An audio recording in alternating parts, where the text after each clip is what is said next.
আজকে গৌরী একটা কী কাণ্ড করলো তোমাদের সাথে শেয়ার করতে আসলাম। তো আজকে ছিল আমাদের একটা বিশেষ দিন, সেটা তো তোমাদের সাথে শেয়ার করব, না করলেই নয়। তো তাই শেয়ার করতে ভিডিওগুলো করে নিলাম। আর তোমাদের কেমন লাগে একটু কমেন্ট করে জানাবা, কী কী আমার ব্লগ ভিডিওটা দেখছো। আর এদিকে গৌরী আমার সাথে কি একটা কাণ্ড করলো তোমাদের সাথে চলো শেয়ার করি। তো আমরা গিয়েছিলাম একটু রেস্টুরেন্টে খেতে, আর সেদিন ছিল আমার বার্থডে।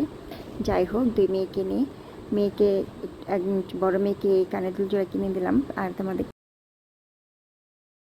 ভীষণ ভালো লেগেছে, ওর ড্রেসের সাথে একদমই ম্যাচিং হয়ে গেছে। আর ও কানে পড়েছিল, ভীষণ সুন্দর লাগতেছিল, দেখতেই পাচ্ছ। আর এদিকে আমরা অনেকটা সময় বসেছিলাম, আমাদের অর্ডার আসতে লেট হচ্ছিল।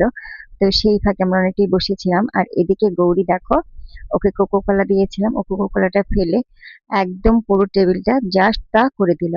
তো যাই হোক, প্রায় আধা ঘন্টা পর আমাদের থাই স্যুপ, অন্থন আর ছিল একটা সেট মেনু।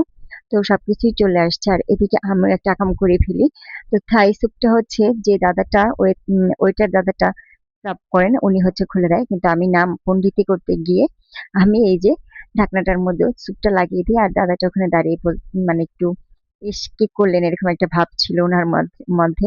কিন্তু আমার ইচ্ছে ছিল যে উনি ওনার পরিবেশন করে দেওয়া, শুধু এনে দেওয়ার কথা, আর পরিবেশনটা আমাদেরটা আমরা করে নেব, এত কেন অন্যকে দিয়ে খাটাবো। যাই হোক, খাওয়া দাওয়া যেহেতু আমরা করবো, আমাদেরটা আমরাই পরিবেশন করে নেব। তো বেশি পণ্ডিতি করতে গিয়ে আমি একটু আকাম করে ফেলি, সাথে গড়িও করেছিল। সেদিনকে বারবার আমাদের সাথে একই আকাম হচ্ছিল। আর এদিকে আমি হচ্ছে ফ্রাইড রাইসটা একটাই অর্ডার দিয়েছিলাম, আর সাথে থাই স্যুপ অন্থন ছিল। এত খাবার আমরা খেতে পারবো না, মা মেয়ে মিলে, তো নষ্ট হবে। তার জন্য হচ্ছে এই যে আমরা এক প্লেট হচ্ছে ফ্রাইড রাইস ছিল, সেটাকে আমরা তিনজনে মিলে ভাগ করে খেলাম। আর থাই স্যুপটা আমরা তিনজনে মিলেই খেলাম, তাও আমরা সম্পূর্ণ থাই স্যুপ খেতে পারিনি। আমাদের পেট একদম ফুল হয়ে গেছিল, কিন্তু খাবারগুলো ভীষণ টেস্টি ছিল। আর সেদিনকে আমার বার্থডে ছিল, সীমন্তিনীর উপলক্ষে আমার এখানে যাওয়া, প্লাস ওদেরকে খুশি করার জন্য এখানে গিয়ে আমাদের খাওয়া দাওয়া করা। তবে মাঝে মাঝে একটু বাইরে গিয়ে খাওয়া দাওয়া করলে বাচ্চাদের মন ভালো হয়, বা নিজেদেরকে একটু ঘুরতে হয়। না হলে বাড়ির খাবার খেতে খেতে একঘেয়েমি হয়ে যায় বাচ্চারা। তো ওদের মন ভালো করার জন্যই আমার সেদিনকে এরকম বাইরে গিয়ে খাওয়া দাওয়া করা।